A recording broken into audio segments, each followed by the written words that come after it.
problem statement. Sebelum ni ada banyak filem-filem yang kita tak dapat tahu tentang kewujudan filem. Antara sebab dia adalah marketing. Okay? Banyak memberikan alasan bahawa filem marketing tak ada bajet.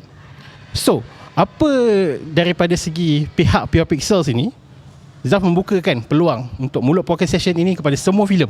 Okay? Tak kisah filem besar maupun filem kecil, kita akan bersama-sama dalam Mulut Podcast Session bincangkan tentang filem yang akan keluar pada bulan ini.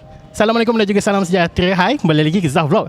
So, untuk Mulut Podcast Session kali ni sangat istimewa sebab ini adalah episod yang pertama untuk sesi 2026-2027. Selama 12 bulan kita akan buat berturut-turut mempromosikan filem-filem Malaysia yang bakal keluar di Pawagam. Hari ini kita ada 4 tetamu istimewa daripada 4 filem yang bakal keluar pada bulan 7, 8 dan onwards. Okey, boleh perkenalkan diri kepada audience dan juga mewakili filem apa? First of all, congratulations, first episode. And hi, nama saya Irfan Zaini. Saya mewakili filem Irmbu Totem. Maksudnya ladang besi, tapi dalam bahasa Tamil. Saya pula Saya adalah Zan Azli. Saya mewakili filem Jom Kita ke Laut, Itui Suli-Suli Bajau. Dokumentari yang akan keluar di wayang. Dah keluar di wayang. Dah keluar. Okay, sini. Hai, saya Min Lim. Saya pengarah Mojoku Hilang. Keluar Khamis ini 23 Julai. Good. Today, right? The premiere is today. Premier right? hari ini. Yes. Congratulations. Thank you. Nama saya Arif Zulkarnain. Saya mewakili Indigo Films untuk filem Baga Tomorrow Belongs to No One. Malaysia title Esok Untuk Siapa. Oh, ada nama international, ada local nama kan. Kejap, sebenarnya podcast ni aku sebenarnya nak panggil movie reviewer tau, untuk jadi one of the guest. Tapi lupa pula kita ada reviewer juga. Kita ada Zan Azli. Reviewer juga. Dia movie reviewer juga. Susah buat filem, tengok orang lain review filem kita pula mampus. So. Aku selalu tengok dia punya ni. Selalu medium shot kan. Sebelum Zaf lagi dia dah ada lah. Ya. So ramai orang tanya kan, Zaf kau tak nak buat filem ke? Cubalah wakil YouTuber jadi buat filem kan. Kita dah ada sebenarnya. Dah ada. Kita dah ada wakil sebenarnya. Dan tu bukan filem first dia pun yang dia buat ni. Dia dah ada buat banyak before kan. Buat banyak, tapi first time dekat ni lah, dekat Pawagam. cinema. Okay, bro. Level up. Level up. Masuk ke panggung now. Jadi macam tu. So Zaf, it's not too late bro. Tak It's not too late bro. Tak ada. Aku takkan sentuh. Okay, first of all dalam Mulut Podcast Session kita akan tanyakan filem kegemaran you guys. Kita nak ice breaking sikit lah. Okay, filem kegemaran lokal, dan kalau nak tambah international pun boleh. Cuba kongsikan dengan penonton semua. Kalau international, all time favourite Apocalypto. Oh my god. Mel Gibson I think you can watch it any day, any time. I still remember because my father has a restaurant, like a kedai mamak. So that movie we played it almost 365 days and still orang tak boring. Orang tetap tengok juga. Like it was such an entertaining movie, and when I was a kid, I was a very, very small boy. So when I watched it, I really thought they orang like really orang asli. So they went and recorded them. Then when I googled them, when I grew up, they look so different. How they really designed the entire movie was so brilliant back in the days. Look real. Saya rasa sampai sekarang pun tahap tu belum ada lagi. Still people are fighting to make a movie like Apocalypto. So I think if international, I would say Apocalypto. If local, saya nak bias sikit lah, maybe Blood Brothers. Okay. It's a good choice though. Good choice. Bias banyak tu, bukan sikit. Okay, saya kalau nak katakan, saya suka filem non-fiction. Documentaries dan sebagainya lah, especially documentaries yang dibuat untuk ditayangkan dekat Pawagam, cinematic documentaries lah, feature documentaries. Kalau di luar negara, saya sangat suka tengok filem-filem daripada director seperti Errol Morris, Sean Langan, Sean McAllister. Errol Morris daripada US. Dia banyak buat filem-filem yang sangat dia documentary, dia non-fiction, tetapi sangat formalistic dan simbolik dan tak macam realism at all. Contoh-contoh filem seperti macam Fast, Cheap and Out of Control, ataupun macam Vernon, Florida. Saya suka tengok lah. Saya memang kalau tengok tu memang inspired lah nak buat dokumentari lah. Kalau Malaysia pun saya memang bias lah. Saya suka tengok dokumentari. So saya daripada dulu saya memang suka tengok dokumentari yang dihasilkan oleh kawan-kawan saya juga. seperti Amir Muhammad. Contohnya The Big Durian, Laki Komunis Terakhir. The Last Communist Last Communist kan. So ni dokumentari yang saya suka tengok. Kalau fiction Malaysia, saya sangat suka tengok Lelaki Harapan Dunia. Sentat. Sengtat. Tapi bias juga sebab dia pengapit saya masa kahwin. Wow.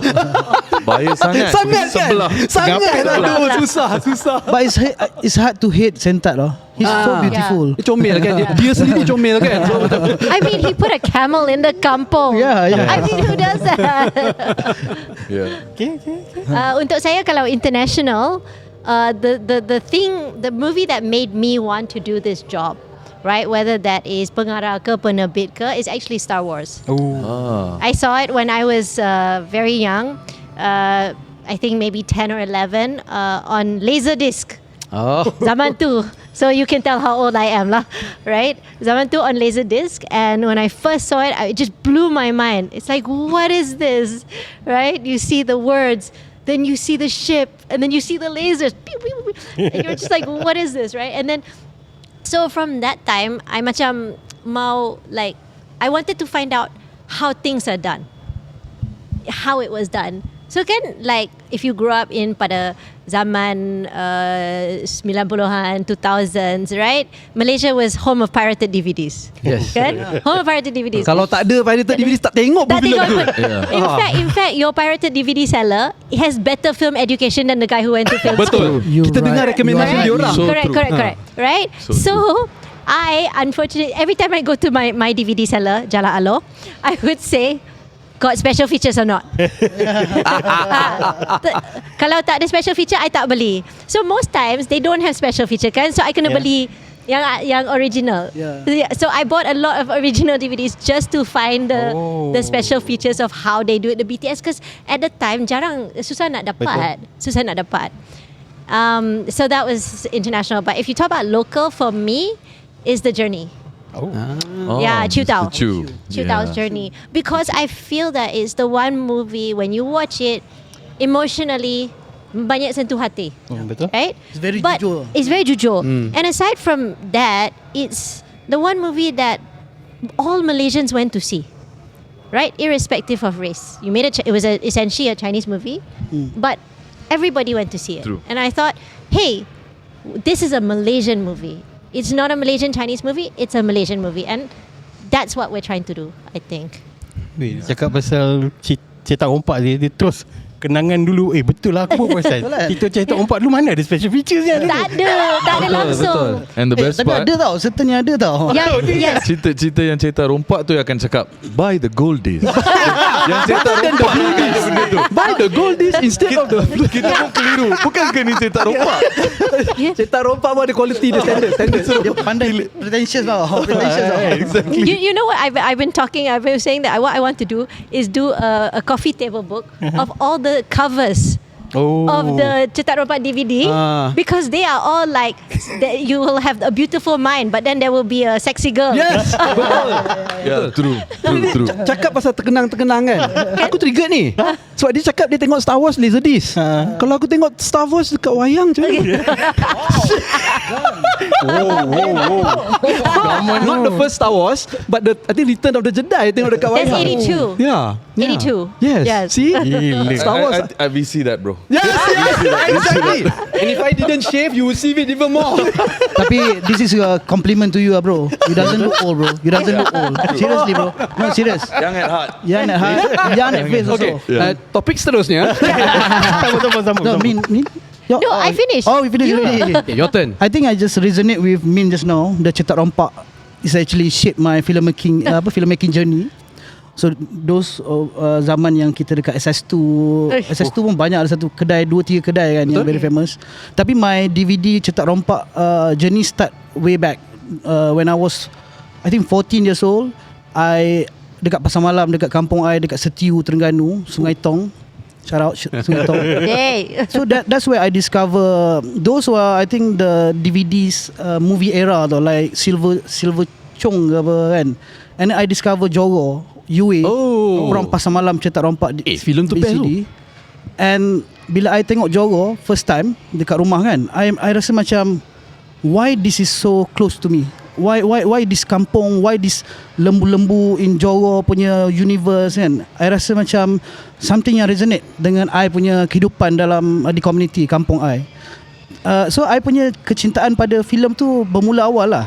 Daripada Lion King ke Naked Gun ke Johor. Naked Gun. Leslie Nielsen bro. Yes, Way before Leslie my dad. Nielsen. My Betul, dad is the betul. one lah. VHS tape Arif. Jom tengok ni kan. So explain to me about who is the villain and yada-yada. It's my dad lah actually. Itu aku pun tengok kat wayang. Oh, wait, jangan bro. And then coming of age now kalau awal-awal filmmaking I suka Sergio Leone, I suka Coppola, you know those Godfathers, Once Upon a Time in America. And then now I develop into something like Sean Becker, Safdie Brothers, Darren Aronofsky, filem-filem yang I rasa talking about social class struggles and social realism. So yeah, that's about it lah. Tapi ada je filem yang I suka daripada Taiwan, Asian cinema, like Hong Kong and Taiwan, Man in Love, Dear X, and anything that produced by Wong Kar-wai lah. Yeah. Yeah. Okay. Daripada podcast ni tiba-tiba beralih ke arah cetak rompak, baik kita teruskan.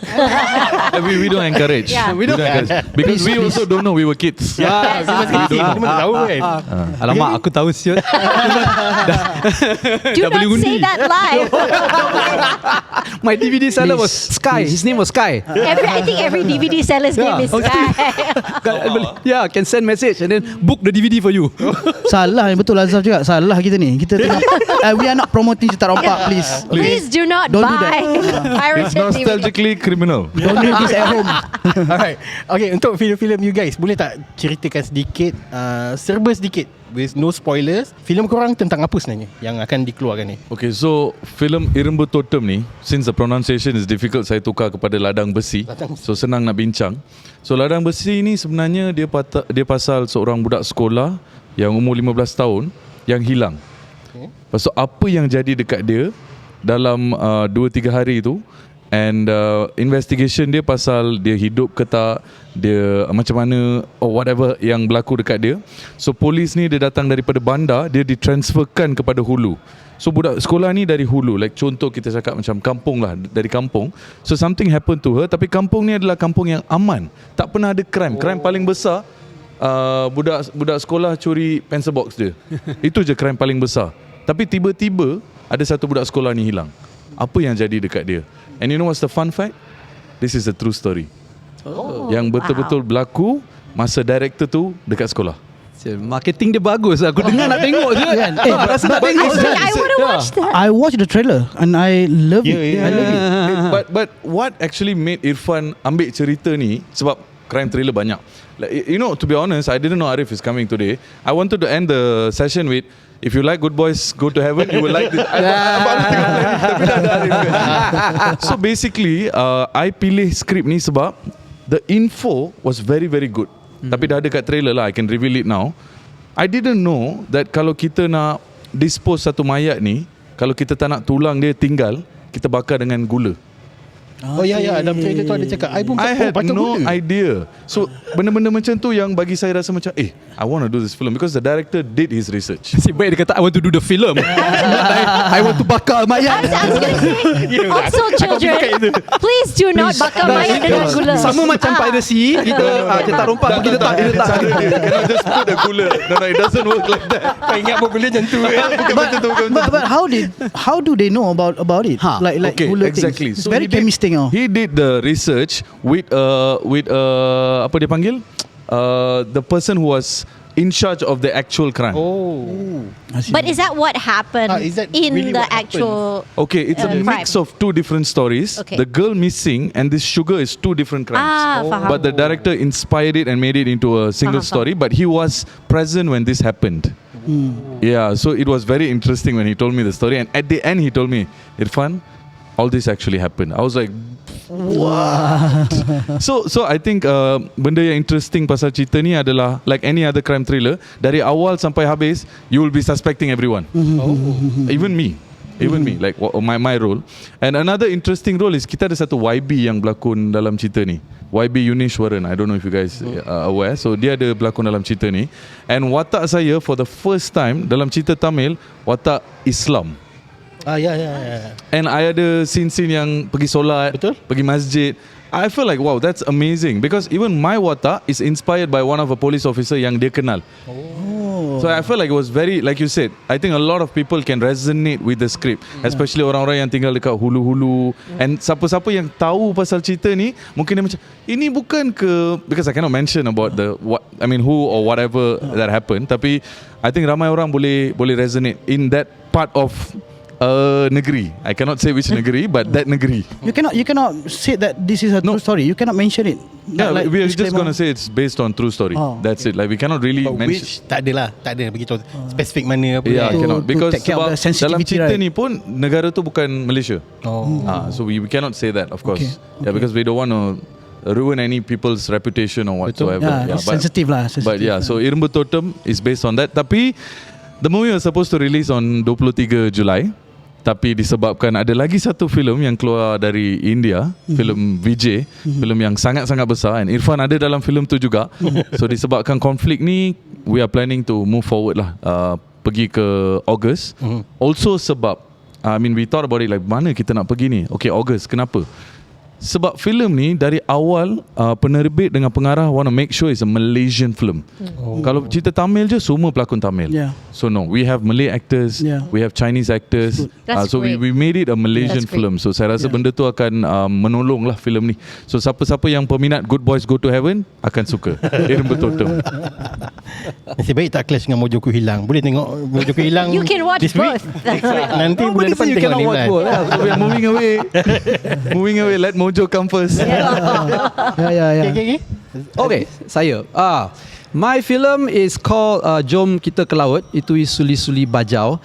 Filem ni sebenarnya adalah filem dokumentari yang pertama, filem dokumentari yang pertama di Malaysia yang mendapat approval skim wajib tayang untuk ditayangkan di sinema. Sebab sebelum ni tak pernah ada. Congratulations. Ya, sebelum ni ada macam dokumentari yang pernah ditayang di filem seperti M for Malaysia dan sebenarnya dan sebagainya. Tapi tak pernah dapat wajib tayang. So ini yang pertama lah. Sebenarnya kita pun ada banyak drama juga masa nak riliskan filem ni. Sebenarnya filem ni kita tak ada intention nak rilis kat wayang. So kebanyakan filem-filem saya tak keluar wayang pun. Saya buat dokumentari sama ada keluar di TV ataupun keluar di luar Malaysia ataupun keluar di online platform lah. Tapi filem ni kita buat dia macam not in conjunction, tapi kita disokong oleh Yayasan Hasanah, di mana kami sebenarnya membuat projek untuk membina komuniti di Sabah. Di Semporna, ada satu pulau ni, Pulau Umadal di Semporna. Sana ramai orang-orang Bajau. Dan kami pergi sana untuk mengajar mereka membuat video dan filem, buat workshop untuk mengajar orang muda kat sana lah. So daripada situ kita pilih yang terbaik, dan yang terbaik tu akan bersama dengan saya dan kru profesional kami untuk buat satu filem panjang, which is a documentary about their own lives lah. So sebenarnya dia community building. Tapi bila kita dah buat filem ni, kita ada buat macam private screening kepada orang-orang industri dan sebagainya. Amin Muhammad daripada Kuman Pictures, dia tengok, dia kata, kau nak keluar wayang tak cerita ni? I think kita boleh lah. I think we can do this. We should apply for wajib tayang and release it in the cinemas. Let it be the first. Sebab kita tak ada culture menonton dokumentari di cinema di Malaysia lah. Betul, yeah. So dia kata let it be the first. Mana tahu kan? So kita try. Mula-mula memang kita tak dapat wajib tayang tu sebab dia orang kata ini bukan filem. Kan? Ini bukan filem. Tapi selepas perbincangan dan negotiation dan sebagainya, akhirnya selepas 7 bulan, lama juga nak tunggu, dan okey, kita dapat wajib tayang. Kita tak dapat banyak pawagam, kita dapat 10 je. Dan kita tengok filem-filem yang di-release pada tahun ini, filem ini adalah filem yang paling sikit pawagam hall. Dapat 10 je. The next one is I think 25 halls. But it was okay. I think orang-orang yang pergi tengok pun adalah very targeted. Kita target the right audience untuk tengok lah. Kan? Sebab I fikir kalau kita nak release dekat dalam bandar kecil-kecil kat mana-mana obscure cinema, mungkin tak ada orang tahu dan tak ada orang akan tengok pun. So daripada kita membazir resources, baik kita fokus on certain cinemas and kita fokus kepada niche audience. Hopefully orang pergi tengok, and then this is the first. Maybe banyak lagi dokumentari akan keluar di cinema, keluar di Pawagam, dan kita akan boleh membina satu budaya untuk orang appreciate non-fiction films jugalah. Betul. Sikit-sikit menjadi bukit. Sikit-sikit, yes, betul. So at least for lifelong, Kena abang boleh normal, cakap lah. kita kena normalize benda tu lah kan. Ya, betul. You don't have to be the best, you just be the first. Yeah. Malaysia boleh lah. Malaysia boleh. Congratulations brother. Malaysia boleh tapi lambat sikit. Tapi tapi sebab dekat Amerika kan kita ada macam Michael Moore yang buat Bowling to betul. America, Betul, yang betul. you boleh tengok consume that kat cinema, while kita kat Malaysia Why not, kan? Why not Why we not? Betul. we start first, right? Then macam 20-30 years ago, saya suka tengok filem-filem dokumentari dekat filem-filem yang dibuat untuk wayang tapi tak boleh nak tengok kat sini. Cetak DVD lah. I used to watch that Michael Moore semua dekat ni lah. Ataupun SS2 pergi ke lah. pergi ke festival antarabangsa. Barulah dapat tengok Errol Morris, barulah boleh tengok Michael Moore dan sebagainya kan. So hopefully kita memperjuangkan filem-filem yang jenis lain daripada yang lain di Malaysia. Malaysia ni multicultural, banyak budaya, banyak Semua boleh. dokumentari kita boleh buat. Banyak potential kan? Banyak potential, honestly. Betul. Yeah. Technically apa yang kita bincang ni ada related to next question nanti, which is baru saja diorang bincangkan off record, mana-mana filem yang tak ada bukan daripada genre action ataupun horror, kebanyakan orang akan melabelkan filem itu sebagai alternatif. So one of it adalah dokumentari lah. So tak apa, kita akan bincangkan sekejap lagi. Okay. Teruskan yang Bojoku Hilang. Fine. Okay. Bojoku Hilang actually is diinspirasikan oleh nilai murni Raya Haji. So iaitu kepercayaan, faith, but not necessarily religious faith. Could be faith of all kinds, right? Faith in yourself, faith in your journey, kepercayaan, community, dan pengorbanan. And I really like these values because I think these values are not just Islamic. These values are universal, right?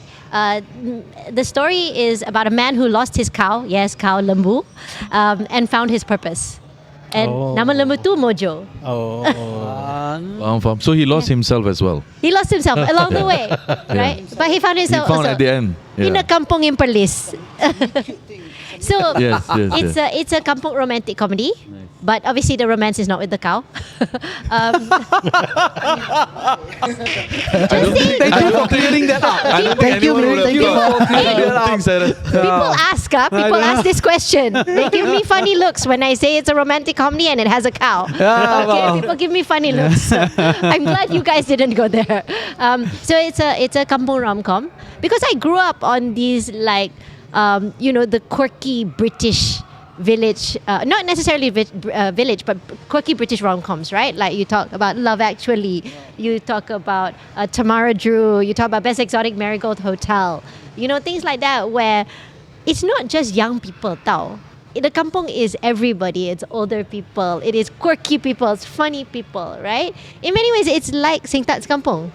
Right, it's like Singtat's Kampung, and I wanted to do a romantic comedy because I love the genre, and dah lama tak dah kita tak the romantic comedy, or rather I would ask people before I was making the film, what is the last Malaysian rom-com that you saw you really liked, and the answers were like Goleng Gincu. Dah 15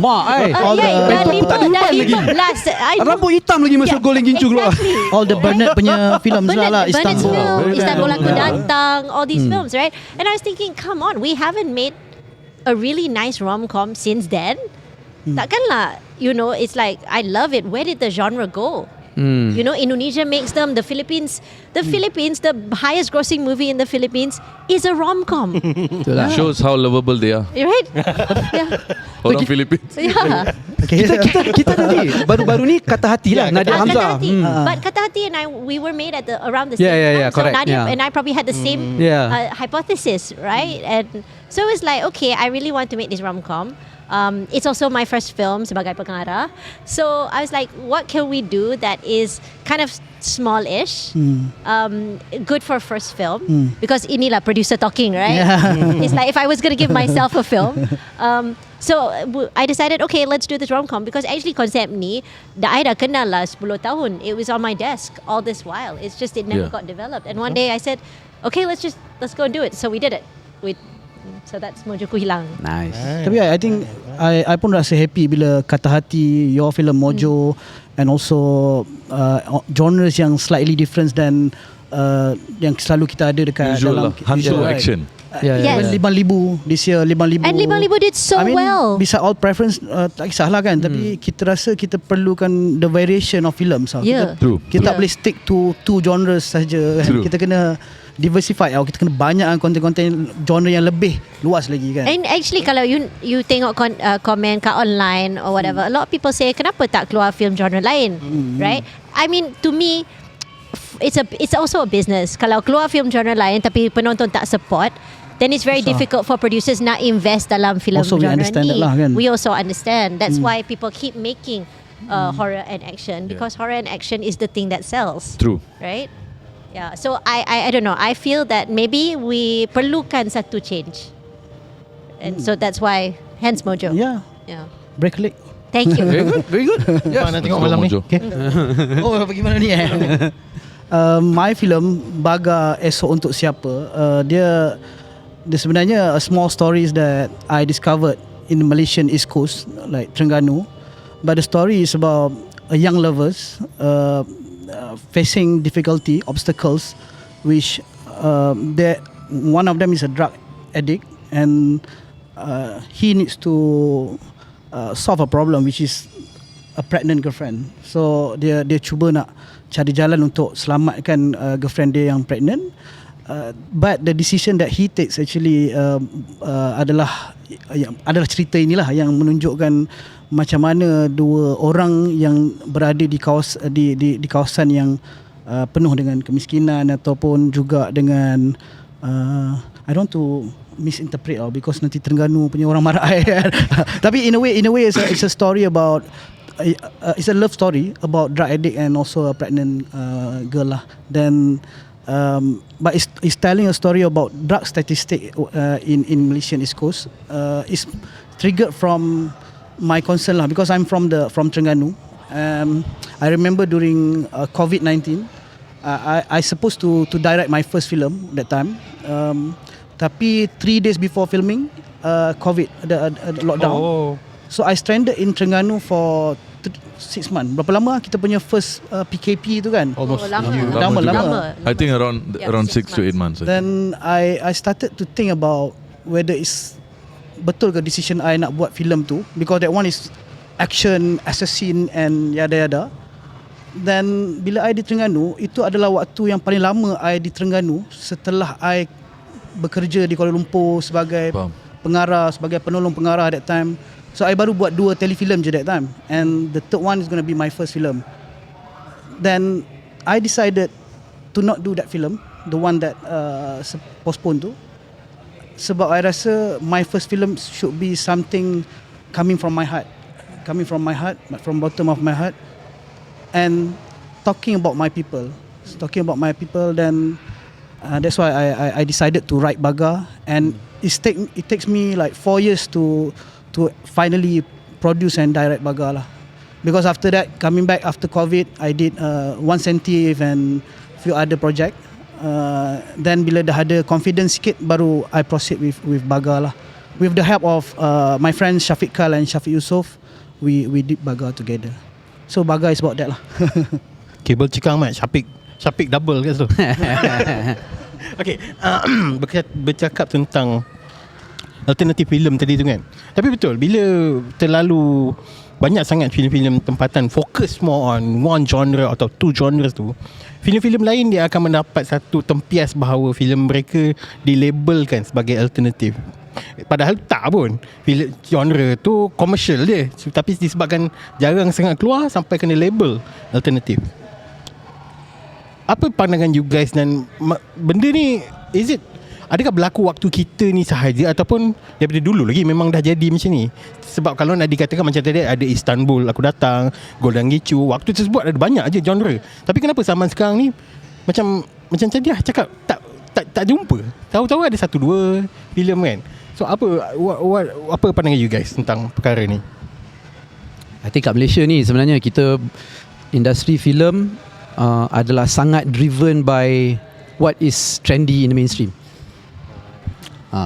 Apa yang trendy itu yang akan jadi benda yang semua orang nak buat. Horror jadi trendy, semua orang nak buat horror.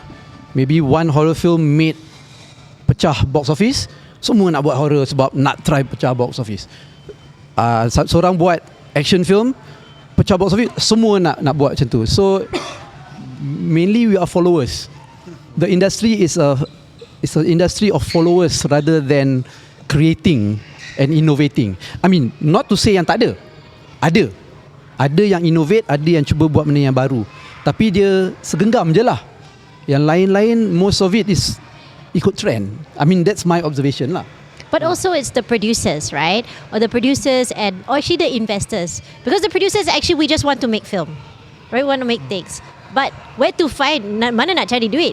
Adakah dia orang akan bagi you idea untuk idea tu ke tidak? Going back to Arif as well, I think very brave of him to pick Bagger 100%. as his first film. 100%. Sebab a lot of people won't do that. Betul? I'm sure you Yeah. put in your own money and own effort into this film. Sebab kalau kita pergi kat producer and investor, they are definitely going to look at the statistics, which is action and horror is making money this year. Yes. So sebab tu back to back, even if you want to do the Arif, I give you a film, but please make it this or that, not what you just said. So films like this only come out when you daringly come out, you bravely come out and say that you know You what, have I to want bet to, on yes, yourself. I want to give something real, yang berbeza sikit from my idea as a director. So I feel like brave directors like this change the algorithm. Yeah. I really hope one of these films or all of these films jadi hit, Yes. supaya investor tu akan percaya. Yes. Yeah. Betul. Yeah. I really hope. I mean, Arif punya film and in many ways mine too, actually betul-betul dari jiwa tau. Yes. Right? It really is something that you resonated with. And for me, it's not really about my people in the sense that my film is set in a kampung in Perlis, you know. Yep. But I feel it's about love and hope, and that's the things that I love. It's very personal, you know, for me. I think it's kind of lacking in the world generally itself. Like empathy. Yes. All this is I mean, missing this dekat reality yang kita hidup sekarang. I think benda ni semua dah tak ada dah. Because Yeah. last time films actually brought this to us. Yes. Humanity kan? Humanity. But like Zaf mentioned lah, walaupun Zaf cakap apa, kabel cekang Syafiq tadi kan. I mean, those people, of course, they trust me because of my previous work. Betul. But to come up with Bagger, it's not easy to convince them. Ya, because betul. Yes. They You know kena already get their buy-in kan? Like, Arif, are you trying to burn our money or what? Kan? Macam tu lah kan. Macam, tapi like I said lah, Syafiq, I try to convince him. I think this film need to be done. And then after that, I will do something else kan. Tapi for my first film, I want to do this, I cakap kan. This is something that I think is very important. It's my love letter to Terengganu. So please help me on this. And so it's not easy. Like Yeah. And if I we think can, as directors who are also producers, you understand that you need to return money, right? You need to return investment because if you don't get to do it anymore, right? Yeah, and all we want to do is just do it. I mean, like when it's your money, you're still a bit chill. But when you're responsible untuk duit orang lain tu, Yeah. you feel very very scared. Yeah. Like you are very skeptical about it. Actually, you banyak bertanggungjawab kepada orang lain. Betul. Right? You feel this responsibility to other people. But I think so many people, I mean, a number of times people have said to me, why don't you just go and make another Blood Brothers? You're like, I'm sure. well, hey, please You know, do that. yeah. I want to see your version. I want to see And your then have a version, big man. cute in it. you know, tapi it's like, Blood sisters, come on, man. but if it was so easy, do you know what I mean? If it was so Yeah. easy, and you have to invest in different ideas. Like I think if you looked at Liba Libu at the very beginning, who would have thought that it would do the box office Yeah. numbers that Yeah. it is you're seeing today, kan?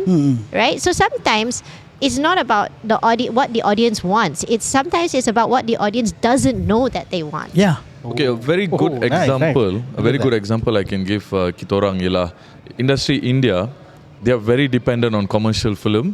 Yang hero dia kena star Yeah, besar. yeah. It has to be like that. Yes. It has to be action, kena ada lagu. You have to fight and all that lah.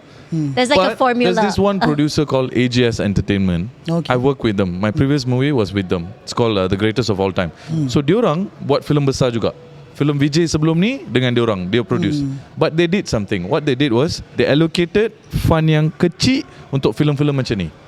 Just to experiment. Diorang bagi. So there was this movie called Love Today. very interesting movie. They put a very small budget. Memang budget dia kecil, tapi dia punya return 100 kali ganda.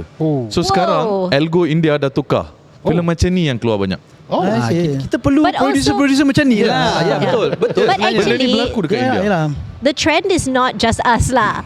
India is exactly the same. It's all over the world. It's all over the world. It is all over the world. Sampai benda tu proven, no investor will come in. Yeah. Yes. It's a hierarchy kan.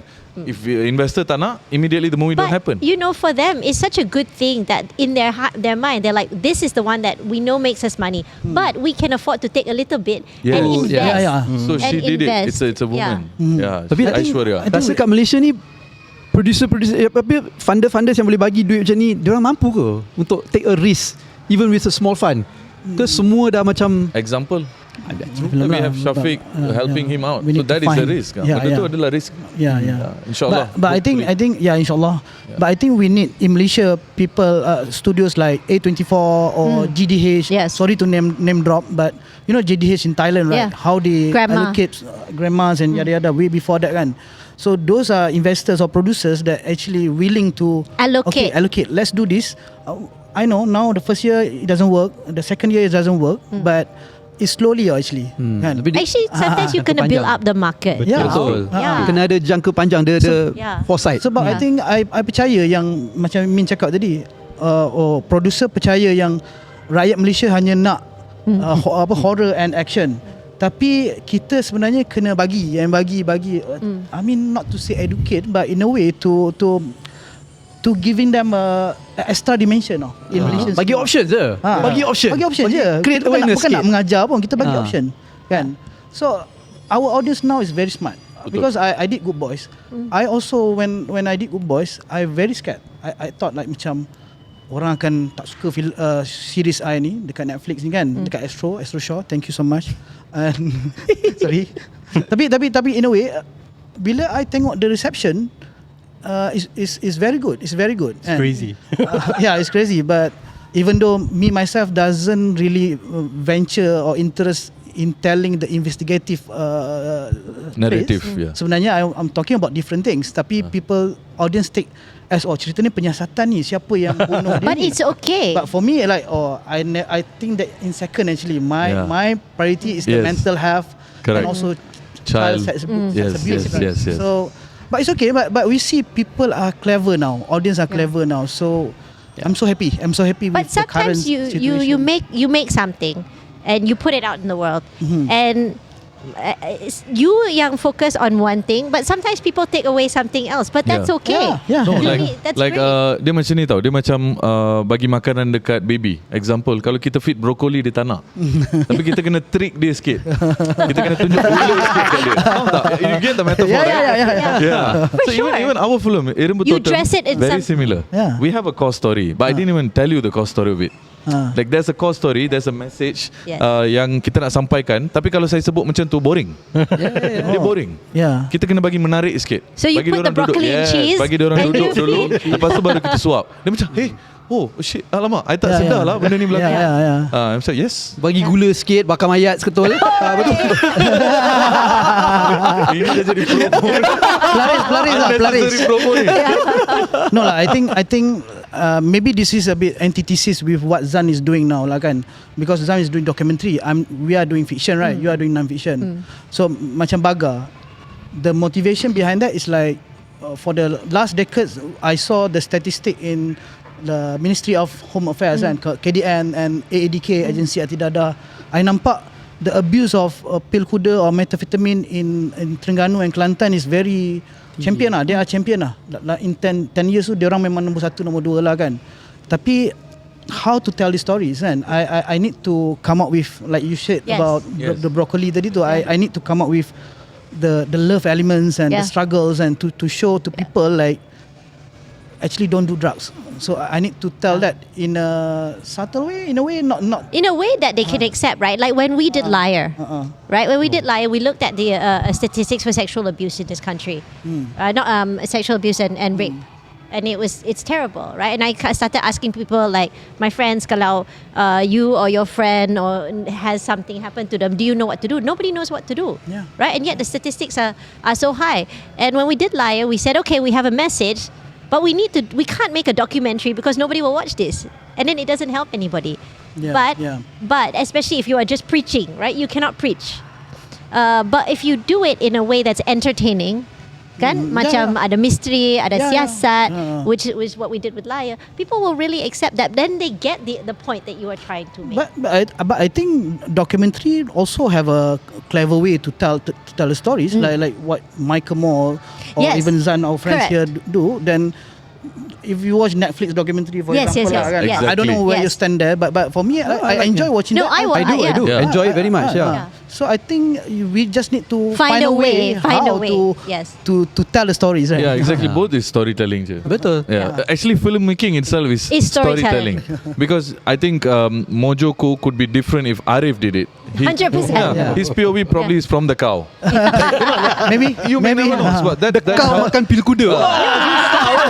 Wow, dia We should make that movie. We should make that movie. Entah mayat kau tu makan dengan kuda.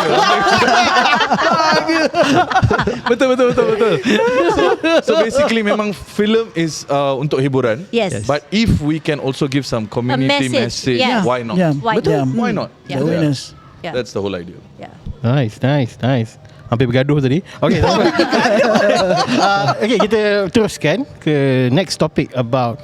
Okay, baru-baru ni Finas baru sahaja berbincang dengan beberapa pihak untuk mendapatkan idea ataupun perkongsian di mana salah satu benda yang Zaf tertarik adalah mengadakan potongan cukai kepada penonton yang menonton filem-filem tempatan. So bagi Zaf, benda tu nampak macam it's quite nice. Sebab yelah, macam kat US kan ada dia orang boleh potongan cukai dengan pergi ke stadium, pergi tengok sport semua kan. So kat Malaysia ni kita why not kan try untuk filem-filem lokal, beli tiket wayang dan kita boleh dapatkan potongan cukai ke apa kan. Tapi adakah daripada pandangan you guys ini mungkin benda tu nampak lagi apa nama perkataan tu, favorable kepada producer? Adakah benda itu menampakkan lebih ni mesti nak cuci duit dulu ni, faham tak? Sebab yalah, filem tak laku tapi kutipan boleh tinggi, boleh claim kutipan cukai pula kan. So apa pandangan you guys tentang idea untuk pemotongan cukai ni? Producers. I think I producer yang pertama kali nak masuk wayang, so Min mungkin boleh jawab lagi detail. But for me, I like what you said about sports pun diorang kenakan potongan cukai. I think Malaysia should do that sebab bukan saja favorable kepada industri, but to others industry as well. Like you cakap, orang nak pergi tengok teater, orang nak pergi tengok music show, sponsor, orang tengok sports. Supaya kita ada satu masalah tau. Masalah kita stadium pun selalu kosong. Kalau Liga Super, Malaysia Football League kan, kita tengok tak ada orang yang pergi menonton. I mean including myself lah kan. Tapi kalau ada this initiative of you pergi support your team like Selangor FC or Terengganu FC, then by the end of the year or early of the year, you can deduct your tax from that end. So I think it's good because the money is basically generates because that's the whole idea of it. Like this is some similar to the concept of syndication lah. Like RTM, actually they can buy telenovela from Filipino because they are pure of love, right? The Pinoy people, right? Yeah. They basically can buy direct. The government go to Philippines, I want to buy your telenovela. But why they use production house to go and purchase? Sebab faham kan, daripada RTM goes to for example Double Vision, Distributor. kepada Double Vision yang dapatkan. Because kalau government beli direct je, the money tak mengalir kepada rakyat. So in a way dia macam konsep yang sama dengan, so production house dapat keuntungan sedikit from the deals. And also I think kalau potongan cukai ni, kalau dia menggalakkan orang untuk ke panggung wayang, why not? And people are watching our local more than watching foreign. Streamio or stream. Or even Telegram ke apa kan. Dia kena konsisten lah. Bila you dah, because I think it's a good rule kan. It's a good rule to have. Tapi dia kena konsisten. Sebab macam katakan kita tengok skim wajib tayang sekarang pun kan. Skim wajib tayang kalau kita nak tengok, kalau pada saya lah pendapat peribadi, dia sepatutnya membantu industri. Bantu industri tempatan, terutamanya filem-filem yang baru, filem-filem yang mencabar genre-genre yang tak pernah ada, untuk memberi dia orang macam a level playing field untuk bertanding dengan filem-filem yang mainstream. Yep. So lagi penting untuk filem-filem yang kecil ni untuk mendapat wajib tayang daripada filem-filem yang mungkin dah ada audience, yang dah ada budget untuk marketing and promotion. Kan? So kita kena tengok macam tu. So janganlah pula macam kat skim wajib tayang kata okay, kita cuma nak bagi skim wajib tayang ni kepada filem-filem yang komersial yang boleh jual. Then it defeats the purpose already. Kan? So kalau kita tengok this new rule, it sounds really good. Tapi let it be, the intention kena betul and let it be consistently carried out. But I think memang if we talk about Finas, they have been helping us out quite a while now by giving dana, and also I think that I'm not sure, but there was a time where they stopped foreign movies supaya movie kita boleh keluar. Was there a time like that? No, I think we've always had foreign movies. I think We don't have a quota. always open market. Yeah. Not like China or Indonesia. They never. I think tu Indonesia ke? Indonesia Yeah, ada. Indonesia. Indonesia. I mean Indonesian movie they orang stop kejap for us. Not to enter. Wasn't there a time Their like that? priority about that. film I've local. heard about it, but I'm not so sure. So from that to giving dana to giving wajib tayang 4 days, I feel like banyak lah Finas menolong. And this, if this works, this is just an idea kan? Idea. So I feel like kalau ni ada, it benefits the movie as well lah. I think also, I don't think the Malaysian government is going to give a no limit claim Yeah, of course. on this lah. There must be criteria lah. There must be criteria, but also Singapore is currently doing this with what they call the SG Culture Pass. Oh. Yes, Singapore pun ada. Kalau you tengok, you pergi ke theme park, because they want, like you said, they want the money to go around. To go around, yeah. To go around. So, I mean, Singapore already has a scheme that does this. We can just look, jiran kan? We can just look at the scheme and see how it works and apply it to local film, right? Because for me is that actually what makes people want to pay, because ticket price sama, harga tiket sama. Right, so what makes the local people, Malaysians, want to pay the money to see us over Spider-Man? Because sometimes you kena buat pilihan. Betul. You tak cukup budget, kena buat pilihan, right? So what makes us do that? Because right now, I think the quality for Malaysian films is getting better and better, Yeah. better. Yeah. Now people don't say, "Oh, it's good for a Malaysian film," right? I hate that. You're either good or you're not. Yeah. Right? Yeah. But I think it's great that Malaysian films are getting better and better in quality, and the quality is so how do we get people to come and support our films, even people who are not necessarily, kalau you buat filem Melayu, people who are not necessarily Melayu to come and watch Melayu film, and vice versa, right? How do we go and watch Tamil films? Yeah, I think that we need to look at. But in a way betul lah yang Min cakap, as simple mathematics, like kalau a month ada 4 local film and all local film yang kita nak semua orang pergi tengok, tapi rakyat Malaysia dia money mungkin bulan tu untuk 2 filem saja kan. So kalau dengan tax deduction ni boleh membantu untuk dia pergi tengok 4 filem, then we should do that. Tapi like resonate with Zan is the system tu kena betul lah, kena betul-betul di polish and di emphasize lah. Orang akan pilih Spider-Man. Orang akan pilih Spider-Man. My film kan, aku bagi tiket free ni. Tiket free dekat kawan-kawan ni. Kawan-kawan dah kenal 20 tahun. Bagi kau tiket free. Kau bagi aku tiket tu, aku bagi kawan-kawan aku. Sebab aku tak ada masa. Sebab aku nak tengok Supergirl. Sebab Supergirl lagi best aku tengok trailer dia. Member sendiri lah. So what does it say about the rest of Malaysians? So the incentive needs to be really attractive. Yeah. For now. Yeah. But maybe Zaf tahu kot, I think this past 2 years and this year,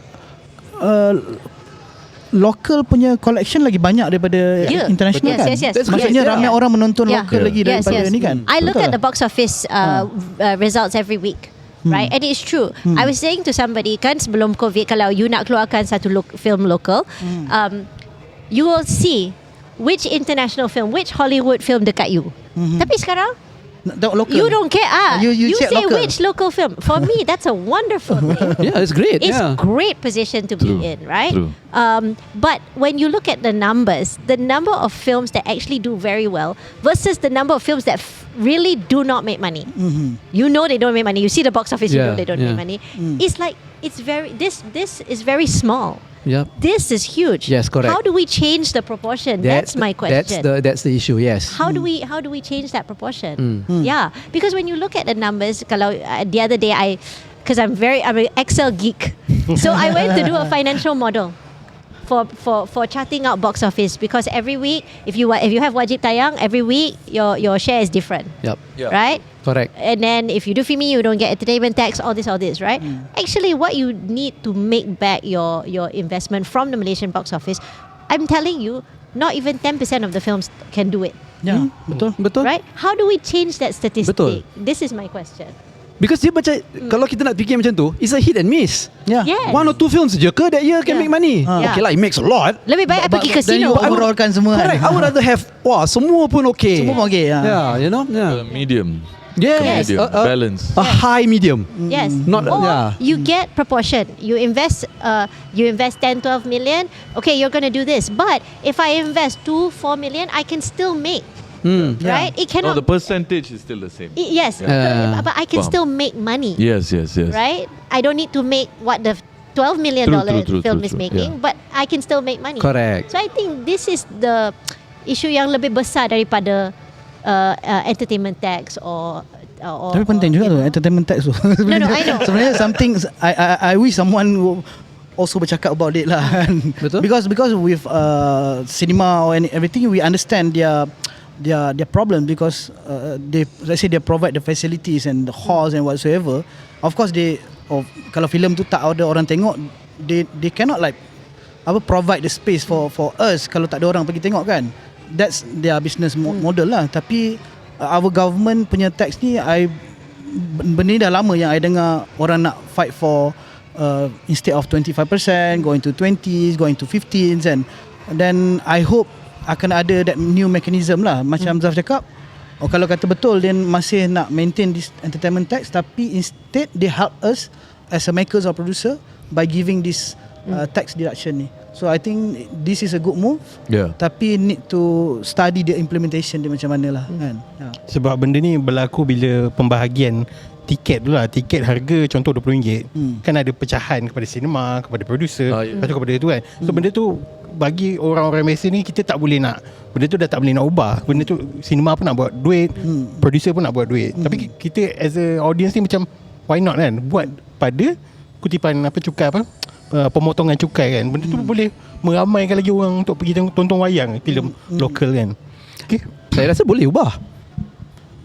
We are the people. Betul. Kita boleh ubah je polisi apa yang tak kena dengan industri kita. You know, if you feel the proportion for distributors and exhibitors and producers is not right, have a round table discussion. Nothing is set in stone. Kan? Yeah. Kita bersyurah lah. Yeah. Right, and discuss if there is anything better to improve. If everything is okay, no problem. But if you feel there is anything to improve, I don't think that there is any problem that we can't nak cadangkan pertukaran atau perubahan paradigma untuk menukar dan membetulkan keadaan industri kan. Yeah. I think nothing is set in stone. Yeah. Boleh. Okay. Let's Alright. do this. Let's do this. Let's do this.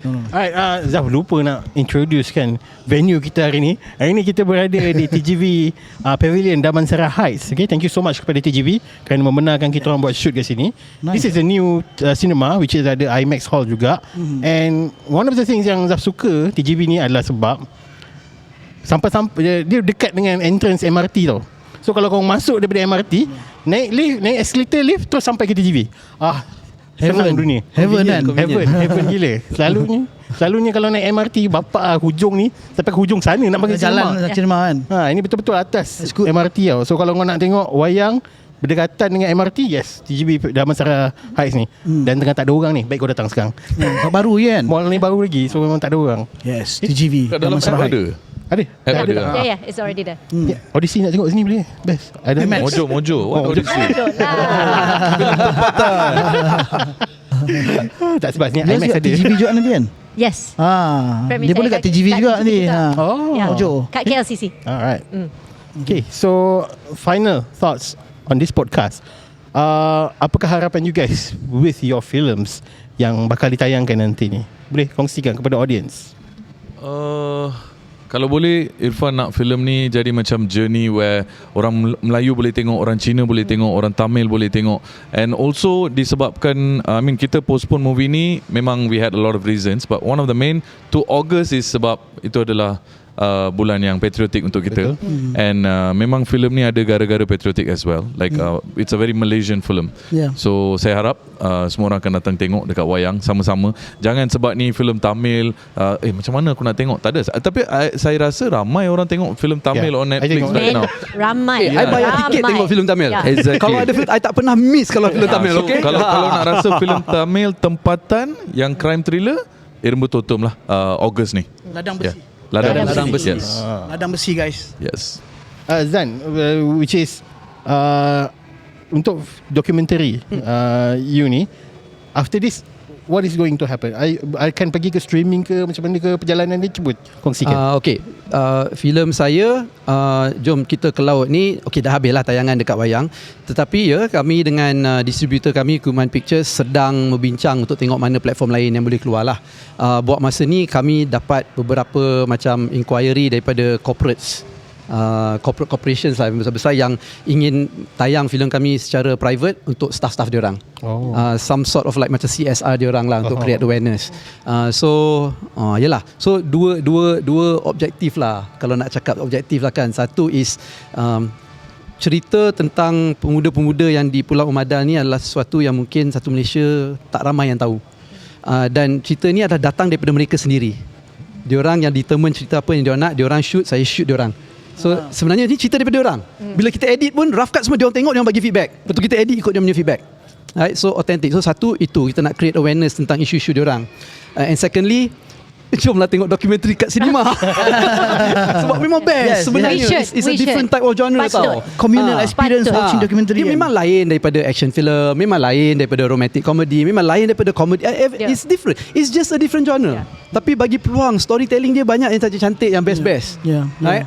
And look, I think for all of you here, I actually nak ucap congratulations and good luck sebab buat filem ni tak senang. And kalau you dah dapat keluarkan 1, 2, 3, 4 filem pun, memang it's an achievement. You know, so congratulations and good luck. Itu sebab aku tak nak buat filem. Teruskan. Sila teruskan. Untuk saya berharap penonton akan bagi peluang kat filem-filem yang lain, kan, cerita yang lain.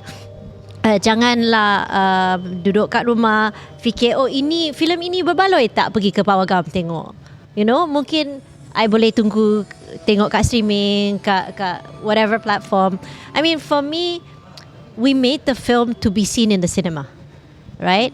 For the people who have seen it, they're saying that they really like it's pretty, cantik.